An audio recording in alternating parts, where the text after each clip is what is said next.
continuar então na nossa página 23, ainda sobre atributos, a parte que fala que Deus é eterno.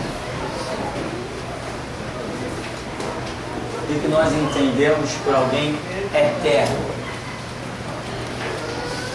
Eterno é alguma coisa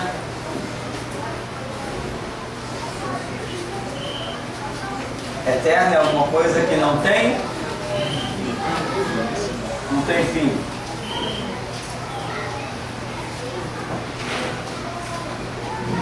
Esse é um conceito de eterno, não ter fim. Mas quando nós falamos da divindade, nós também estamos falando de algo que não conseguimos detectar o início.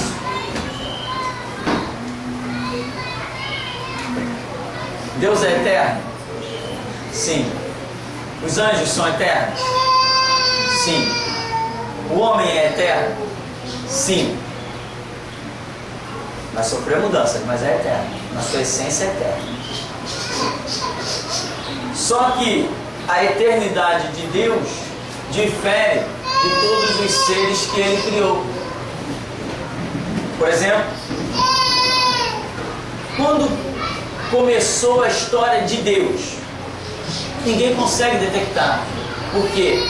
Foi de Deus, o Criador, que tudo passou a existir. Por isso que Ele é chamado de Criador. Ele criou todas as coisas e nada o criou. Como se costuma dizer, Ele autoexiste.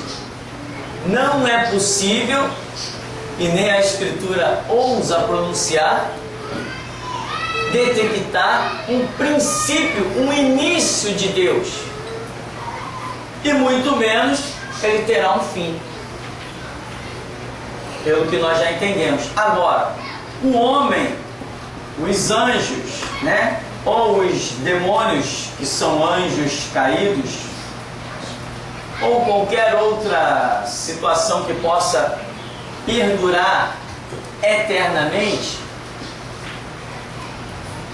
nós detectamos que houve um princípio. Enquanto que Deus, não se detecta o princípio de Deus, mas os anjos, a Bíblia mostra que há um momento em que eles foram criados. O homem, há um momento em que o homem foi criado. Então, o homem, os seres criados, anjos, etc., nós detectamos um princípio, mas não será detectado um extermínio, o fim do homem. O homem também é eterno. Ou seja, salvação é para sempre, eternamente salvo. Condenação também é para sempre, eternamente condenado. O preço do sangue de Cristo é um preço eterno, que tanto salva quanto condena. Porque Ele disse que salvaria os que crescem, mas condenaria os que não crescem. Salvação é eterno e condenação também é eterna, porque o preço tanto da salvação quanto da condenação é um só. É o sacrifício de Cristo. Então, se esse preço gera uma salvação eterna, esse mesmo preço que é o sangue também gera uma condenação eterna. Os testemunhos de Jeová dizem assim: não, quem for salvo é eterno, mas quem for condenado joga no inferno, queima e acabou. Está pensando que aquilo ali é fritar ovo, né? Então, detectar o princípio do homem na criação dos seres angelicais, podemos, mas não tem como detectar o fim. A Bíblia diz que o inferno, a Bíblia diz que o diabo será lançado no lago de fogo e enxofre, e sofrerá o tormento eterno. A Bíblia diz que aqueles, lembra da parábola do rico e do Lázaro? Os que são condenados perecerão eternamente. A Bíblia diz que onde o fogo não cessa, onde o bicho não cessa de comer, aquilo ali está descrevendo tormentos. Então veja que eternidade de Deus é acima da nossa eternidade. O que difere? Que de Deus não se pode detectar um princípio e nós temos um princípio. Onde está o nosso princípio? Em Deus, que não tem princípio. O nosso princípio está em Deus, que não tem princípio. Nunca, sabe o que é nunca? Nunca a sua mente vai conseguir detectar um momento em que Deus venha à existência. Não, mas lá na eternidade, nem lá.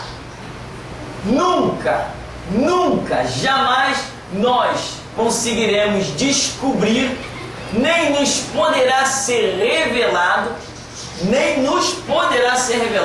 porque nós não fomos criados capazes de receber esta informação. Eu estou dizendo, nem na eternidade conseguiremos descobrir o momento em que Deus veio à existência. Sabe por quê? Porque a sua mente, ela já foi formada dentro de um conceito de coisas já existentes. E Deus subsiste dentro de um conceito de coisas inexistentes. Porque a sua mente só capta o que já existe. Você recebe informações do que já existe. É isso que entra na sua mente. A sua mente, a minha, foi projetada para receber informações do que é real. Mas Deus existe em um tempo em que todas as informações que hoje existem dentro da nossa mente não existiam. Nós nunca conseguiremos detectar o momento em que Deus foi criado. Ah, mas Jesus é outra história, né? O Jesus que nasceu de Maria é outra história. Mas o Jesus antes de Maria também entrou no conceito de eternidade. Você não detecta esse momento de Jesus vir à existência como sendo filho. Automaticamente o filho é aquele que vem depois do pai.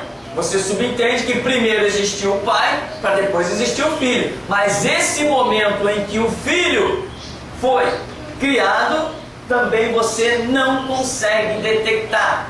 Eu vou te provar que a sua mente não conseguirá jamais captar esta informação. A Escritura diz que Ele é o maravilhoso, conselheiro, Deus forte, Pai da eternidade e Pai da eternidade, Príncipe da paz. Quem é esse de quem nós acabamos de falar?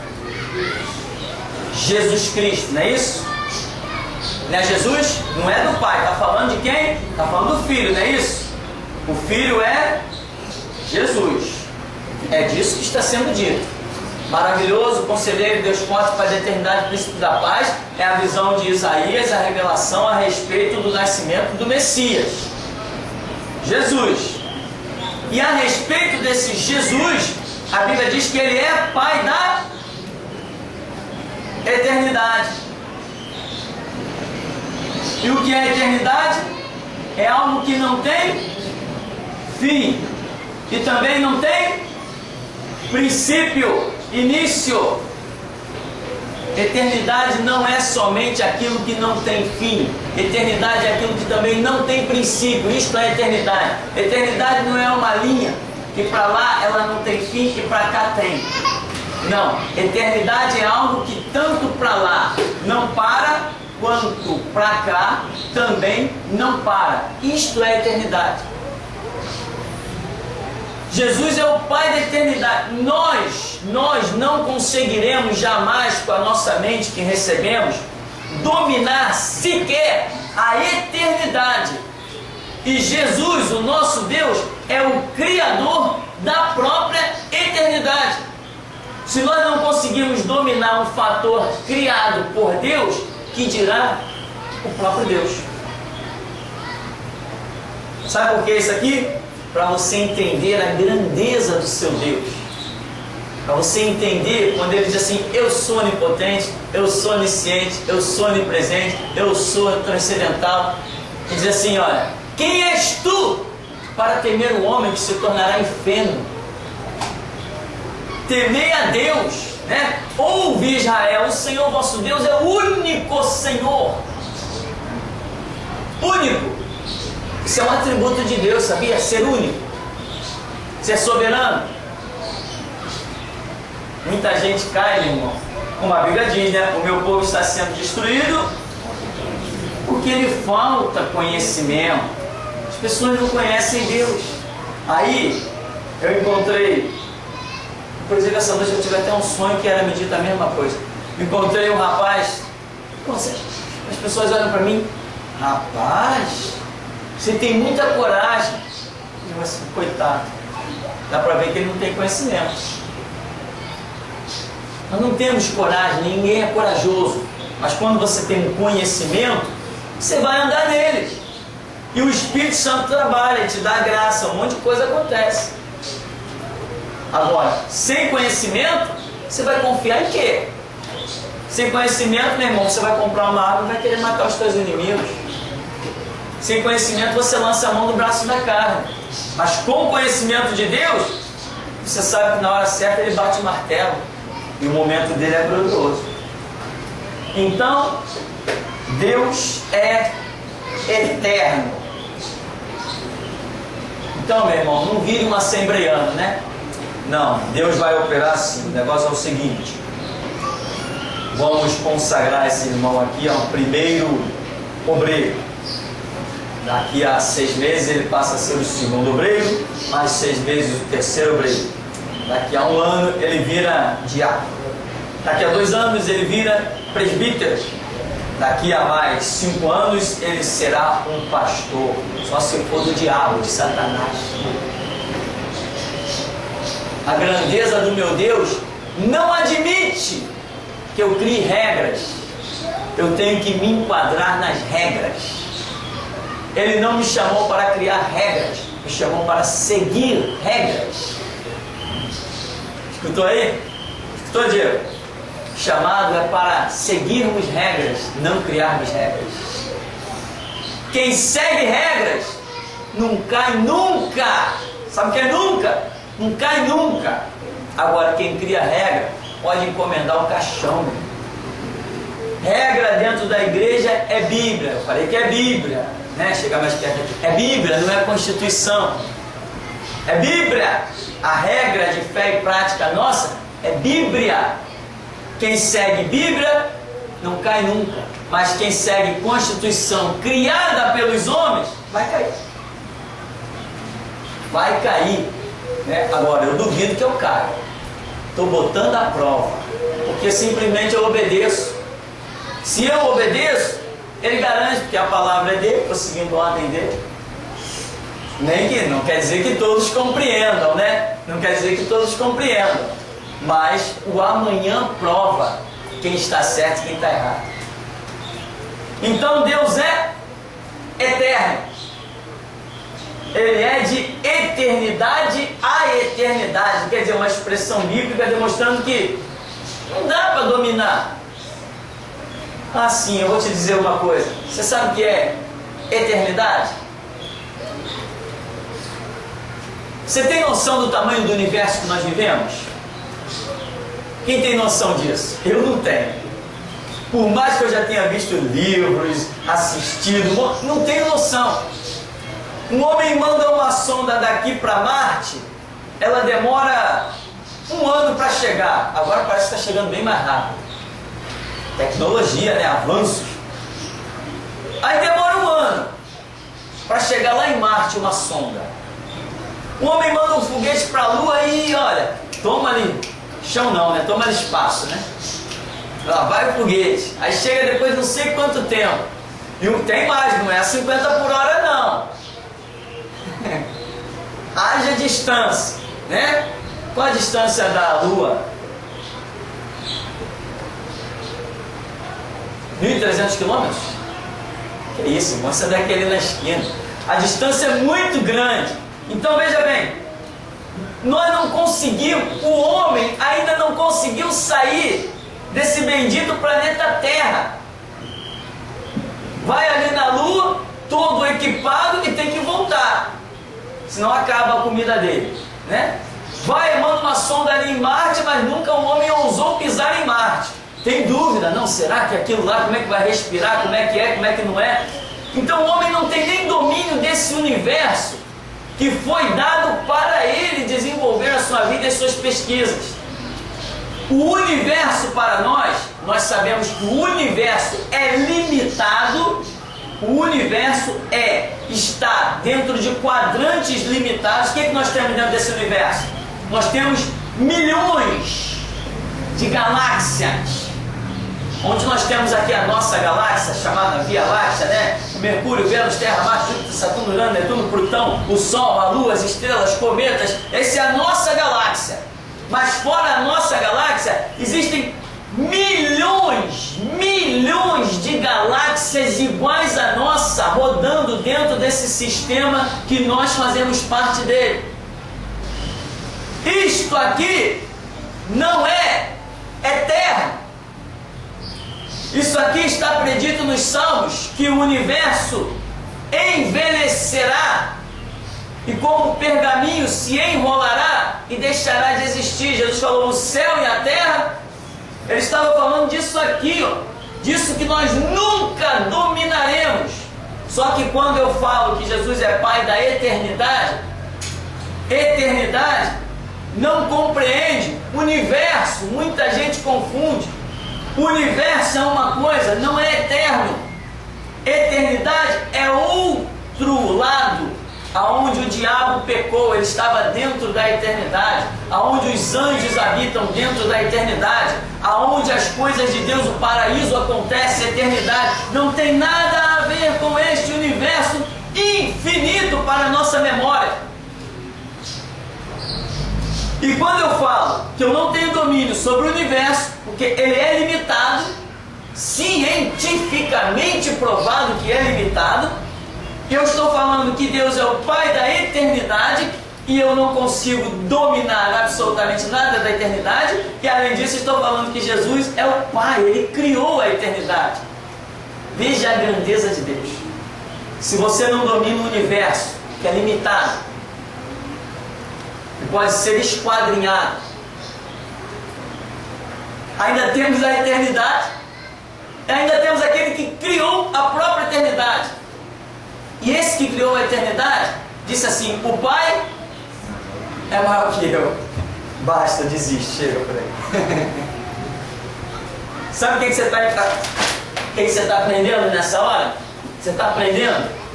Você está aprendendo da grandeza de Deus. Você está aprendendo de um poder transcendental, algo inigualável. Sabe para que é isso? Para você deixar de lado os seus medos, os seus temores, essas coisas que você diz assim: não, o que vai ser da minha vida amanhã? Jesus garantiu: buscar primeiro o reino de Deus e a sua justiça, as demais coisas Ele garante. É com esse poder dá para garantir, irmão. Dá, com esse poder dá para garantir. O problema muitas vezes é que nós observamos muito mais as riquezas do que os valores. A nossa mente se atrofia com muita facilidade e a gente passa a observar mais riqueza do que valor. Qual a diferença? Valor, meu irmão, é aquilo que você não troca. Riqueza você pode conseguir uma maior. Existem confrontos de necessidade. O que vale mais? Uma barra de ouro ou um prato de comida? Ah, pastor, tá, com uma barra de ouro eu compro 500 pratos de comida. É mesmo? Deixa a sua fome apertar que nem a de Esaú, que você vai ver se você não troca sua barra de ouro por um prato de comida. Então riquezas estão dentro de conceitos, né? O que vale mais? Um copo d'água ou uma barra de ouro? Depende do grau da sua sede. Você troca a barra de ouro pelo copo d'água, ou não troca? Claro que troca. Se você precisar daquele copo d'água para andar mais 1 quilômetro e não tem mais força, você vai trocar, você vai preferir o copo d'água, você vai deixar a barra de ouro. Isso é uma questão de riquezas. que podem ser remanejadas, consideradas. E muita gente hoje entra dentro das igrejas pensando nas riquezas e não nos valores. Sabe o que é um valor? Quer vender essa criança aí? Te dou 10 barras de ouro. Isso é valor. Sabe o que é valor? Não tem preço. Valor, biblicamente, não tem preço. Quer vender teu filho? Não. Mas eu te dou dinheiro que você vai viver o resto da tua vida sem fazer mais nada para ninguém. Não, meu filho, eu não vendo. É um conceito de valor acima de tudo. Sabe o que é riqueza? Tudo que nós temos materialmente, uma série de coisas. Sabe o que é valor para um cristão? A cruz de Cristo. Ele não troca nada dessa cruz. Ele não aceita abrir mão do valor dessa cruz. E tem mais. O valor dessa cruz é tanto que às vezes troca-se um filho por essa cruz. A gente valoriza mais a cruz do que o filho. Isso é um conceito que entra na mente.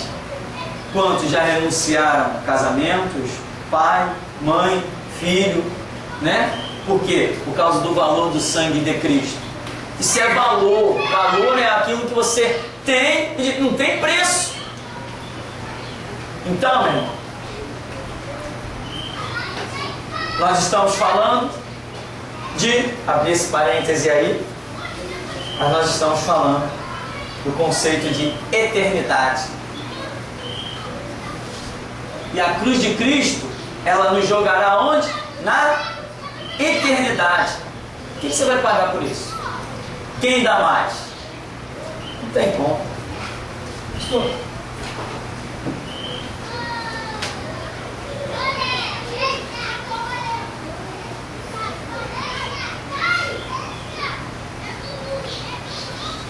Aproveitar a oportunidade, pastor, você falou aí na eternidade e botou aí no quadro, pode ser até absurdo que eu vou falar, mas referente a que o Senhor mostrou a Moisés, isso aqui é soma das coisas que há aqui em cima nos céus, né? Podemos dizer então que a terra seria o átrio externo, onde o Senhor falou a parte dos céus aí, que até limitado poderia ser o lugar santo dos santos, e além seria o lugar santíssimo onde o Senhor habita. Tá bom, uma comparação que eu nunca havia pensado nela, mas em princípio aceitável, interessante, né? Porque o conceito de universo dá ideia de espiritualidade, e além do universo é comunhão com Deus, onde começam as revelações de Deus. Pode ser, né? Existem alguns conceitos: primeiro céu, segundo céu, terceiro céu.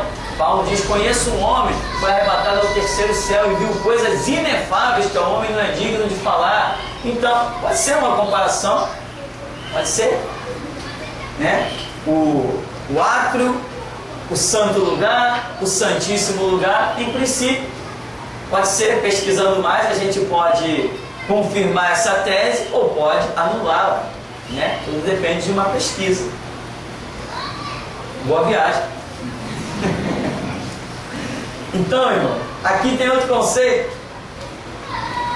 Deus é imutável.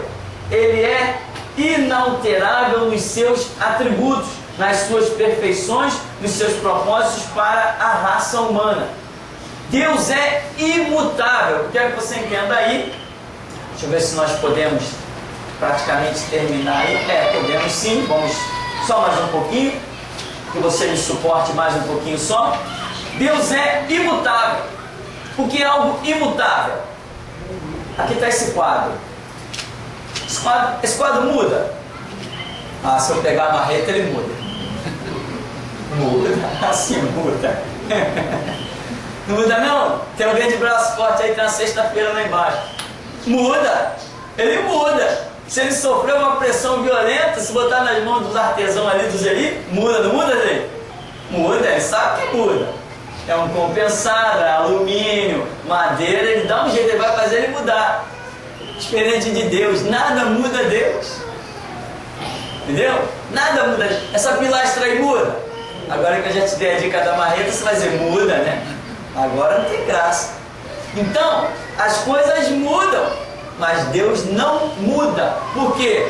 Ele conhece todo o passado, todo o presente, todo o futuro. Vai mudar em quê? O que tem para mudar esse Deus? Quando Moisés disse assim, quem eu direi que me enviou a Faraó? Como é o teu nome? Moisés, eu sou o que sou. Eu sou o que sou. Nem Deus se definiu para Moisés. Você tem ideia do que é isso? Nem Deus se definir. Irmão, isso é profundo demais. É uma grandeza muito incalculável. Qual é o teu nome? Que nome, Moisés? Vai lá e diga que o Senhor te enviou. Isso é bastante. Senhor, título de quem é soberano. Agora, qual é o teu nome? Que nome? Quem é você? Eu sou o que sou. De onde vem a palavra Jeová, né? Nas raízes do verbo, Jeová.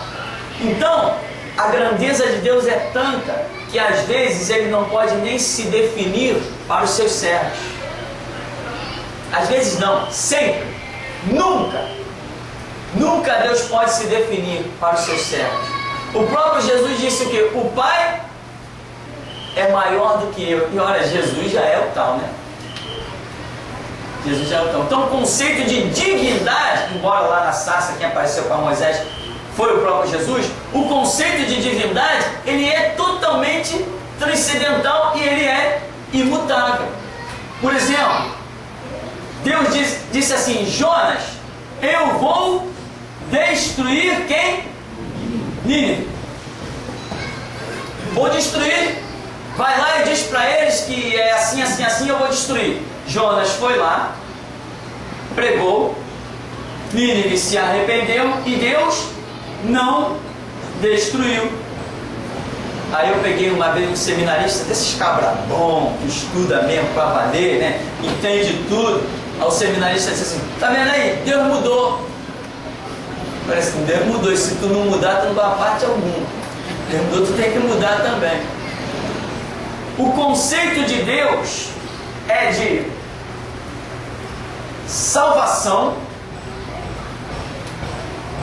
para quem anda no prumo da palavra, ou de condenação para quem anda de forma diferente da palavra. É característica imutável de Deus. Então quando Deus diz assim, Jonas, vai pregar em Nínive, porque eu vou destruir. Depois Deus diz assim, eu não vou destruir. Não foi Deus que mudou. A atitude de Deus já estava prevista dentro da sua imutabilidade. Por quê? Quem mudou na verdade? Foi Nínive, que estava no caminho da perdição, mas quando Jonas prega, eles se arrependem, no pó e na cinza, jejum, e até os animais ficaram sem comer. Então, quem mudou foi Nínive. A atitude de Deus permaneceu a mesma. Se ficar no pecado, eu destruo, é um conceito de Deus. Se arrependeu, não destruo, já é um conceito predeterminado na imutabilidade de Deus. Quem crê será salvo, quem não crê será condenado. Sou imutável, quem crê vai ser salvo, quem não crê vai ser condenado. Então lá, ó, aquele lá, ó, Atalaia, vai anunciar para aquele lá, está em pecado, anuncia para ele, se converteu, beleza, eu continuo mesmo, não vou destruir o pecador arrependido. Agora, permaneceu no pecado, pode esperar. Então Deus é imutável, quem muda somos nós, e ai de nós se não mudarmos. Para bem, né? Para o melhor. Temos que mudar, mas Deus não muda, porque na sua onisciência já está tudo predito, predefinido e predeterminado. Se tu anda no caminho do bem, tu colhe o fruto do bem. Se tu anda no caminho do mal, tu colhe o fruto do mal. Se tu anda no caminho da palavra, salvação. Se tu anda fora da palavra, condenação. Já está tudo determinado por Deus. Então Deus é imutável.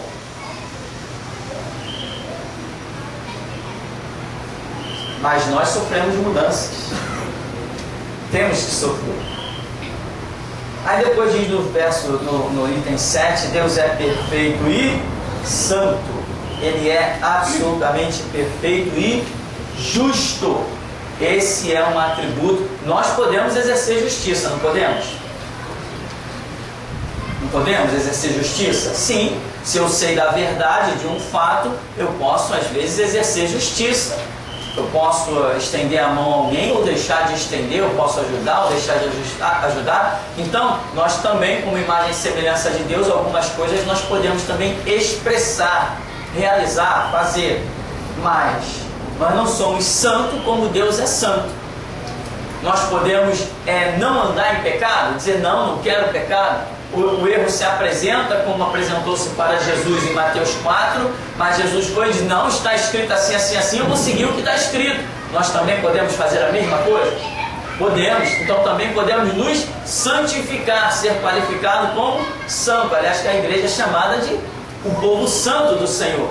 Então, porém, o fato de Deus ser santo é diferente de nós sermos santos. Deus é santo e nunca se manchou. Deus é santo e nunca vacilou.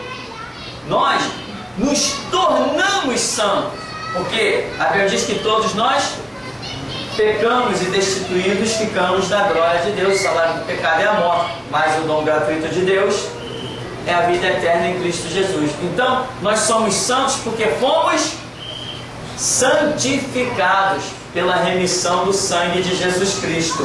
Não somos santos em nós mesmos. Pai, santifica-os na verdade, a tua palavra é a verdade. Então o nosso conceito de ser santo é diferente do conceito de Deus.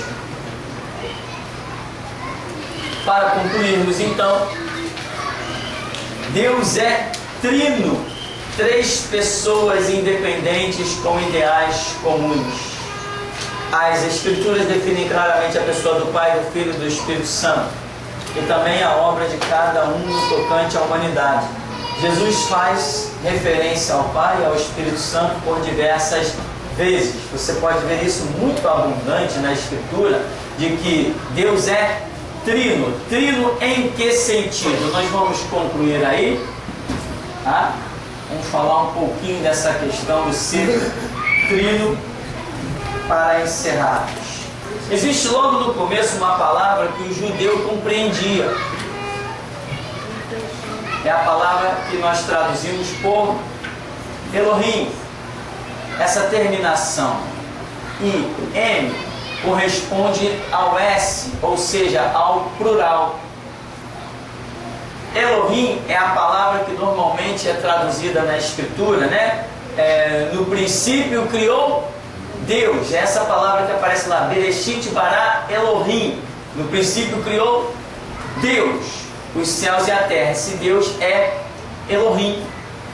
Então, quando o judeu vê essa palavra, Elohim, ele sabe que a divindade que está sobre a nação de Israel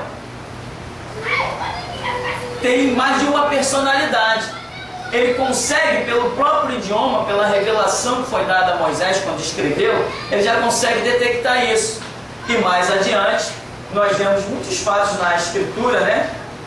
Em que vai ficar muito claro o Pai, o Filho e o Espírito Santo, né? Eu vou para o Pai, mas enviarei o Espírito Santo. Essa doutrina satânica e louca que diz que o Pai, o Filho e o Espírito Santo é a única pessoa, é um só, que não existe Pai, Filho e Espírito Santo, só existe um Deus que se divide em três. Não. Aqui nesta palavra nós temos dois conceitos. Esta palavra tem dois conceitos. O primeiro conceito desta palavra,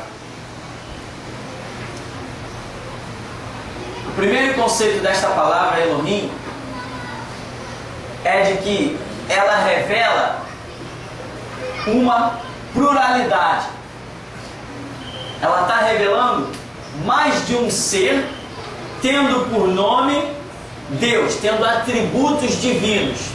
né? E você vê no capítulo de João capítulo 1, que diz: no princípio era o Verbo, e o Verbo estava com Deus, e o Verbo também era Deus. Então quem é o Verbo? Jesus. Por que ele é chamado de Verbo? Porque ele é o executor da palavra de Deus. E verbo é uma palavra em ação: fazer, partir, realizar. Então, primeiro conceito dessa palavra Elohim é o conceito plural. Ao mesmo tempo, essa palavra revela um entrelaçamento que puxa ao singular, mas não é um singular de um em numeral. É uma singularidade, é uma comunhão tão plena e entrelaçada que poderia até ser confundida como um. Jesus vem e diz assim: eu e o Pai somos um, fazendo menção do que já foi dito lá em Gênesis. No princípio criou Elohim. Porque eu e o Pai somos um, mas ele diz: eu vou para o Pai é maior que eu. Então ele não está querendo dizer que ele e o Pai é um em numeral. Ele e o Pai é um em comunhão, um entrelaçamento dos propósitos. E é isso que revela esse detalhe que diz que Deus é trino. Nós vamos achar, tem várias referências aí, nós vamos ver claramente na Escritura que Deus é trino. Jesus chegou ao ponto de dizer assim: olha, quem vê a mim, vê o Pai. Muita gente está vendo? O Pai e Jesus é um só. Não, ali não está revelando que o Pai e Jesus sejam um só em numeral. Está revelando que sejam um só em comunhão. Mais adiante, acho que lá no capítulo 14 de João, Jesus vai dizer assim: naquele dia vós entendereis que eu estou em vós e vós estáis em mim. Vós sereis um em mim, como eu e o Pai somos um. Ao mesmo tempo que Jesus diz que nós com Ele somos um, diz que Ele com o Pai é um. E no entanto, nós somos nós, Jesus é Jesus. Então, este é o conceito desta palavra, que em primeira mão revela que Deus é trino. Amém? Perguntas?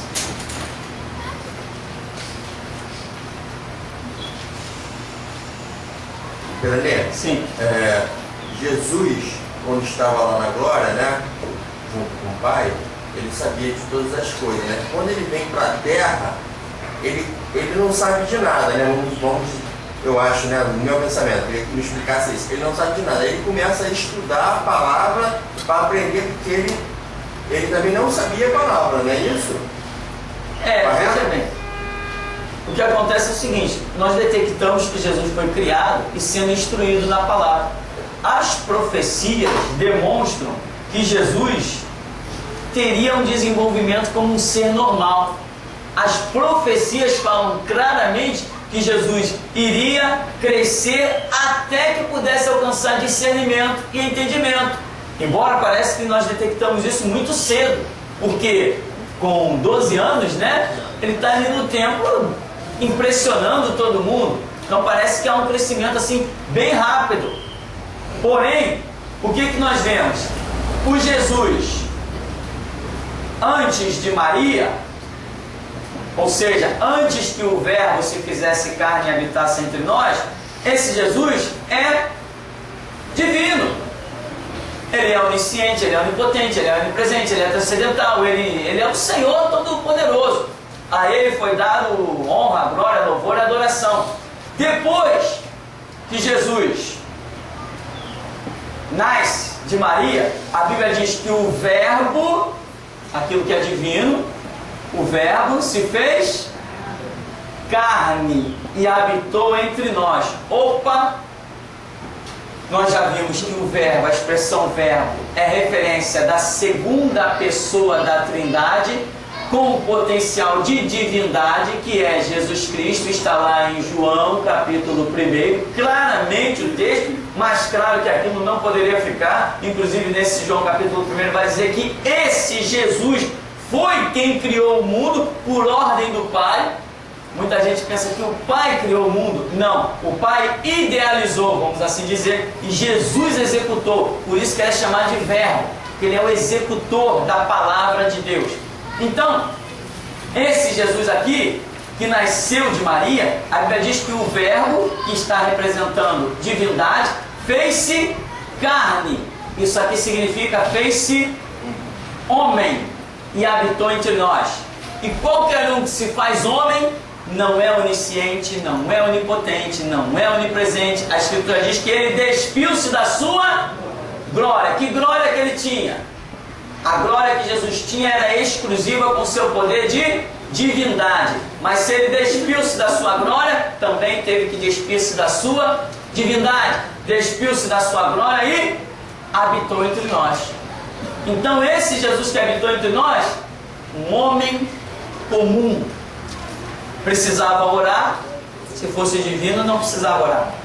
Foi tentado pelo diabo. Se fosse divino, não poderia ser tentado pelo diabo, porque a divindade não pode ser tentada pelo mal, é impossível. Deus habita, a divindade habita em luz inacessível, não pode sofrer o mal, é ilógico. Imagina uma criatura tentar o Criador, que absurdo, fora de cogitação, né? Fora de cogitação, porventura tirar a coisa feita aquele que o fez, porque me fizeste assim. Quer dizer, Deus já demonstra que não tem como o que é criado afrontar ao que o criou. Não tem chance. Então, Jesus se fez homem, então não tinha atributos divinos nesse Jesus. Então, as orações dele é porque ele precisava da revelação do Pai. A Escritura diz lá em Isaías: o Espírito do Senhor Deus está sobre mim, me ungiu para pregar boas novas aos mansos, restaurar os contritos de coração, proclamar a libertação aos cativos, apregoar o ano aceitável do Senhor, o dia da vingança do nosso Deus. Esse Isaías 61, nós vemos que ele é uma profecia direta sobre a pessoa de Jesus, a pessoa messiânica de Jesus. Então, se Jesus precisava ter o Espírito Santo sobre ele, é porque esse Jesus aqui não é divino. Porque ele disse: eu vou, enviarei o Espírito Santo e ele vos guiará em toda a verdade, porque ele receberá do que é meu. Opa, se Jesus está dizendo vai receber do que é meu, então eu sou maior do que o Espírito Santo. Eu tenho para dar para ele. Então, Jesus não podia estar na terra como divino e dependente do Espírito Santo, se ele é maior que o Espírito Santo. Mas, como ele despiu-se da sua glória, ele passou a ser dependente do Espírito Santo. Então, Jesus divino antes de Maria. Jesus homem depois de nascer de Maria, que a Bíblia diz que o Verbo se fez carne e habitou entre nós. Amém? Ficamos por aqui? Vamos orar então.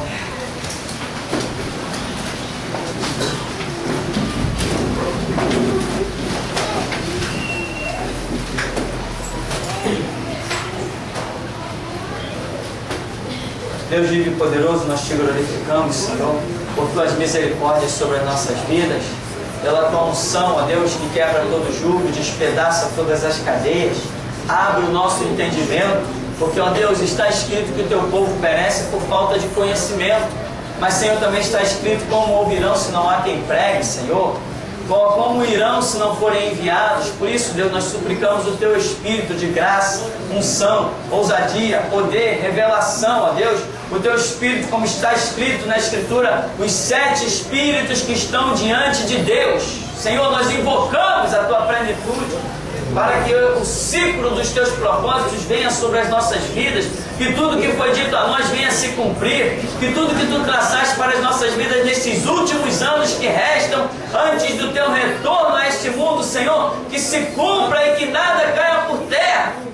Como Tu disseste a Josué, Senhor, de todas as boas palavras que o Senhor falara à casa de Israel, pelo ministério de Josué, nada caiu por terra, mas tudo se cumpriu. Assim venha também sobre nós a Tua graça, o Teu Espírito, ó Deus, e nos conduzas ao centro da Tua vontade, para a glória e honra do Teu santo nome. Em nome de Jesus nós oramos confiados e agradecidos. Amém. Amém, irmão? Vamos em paz em nome de Jesus.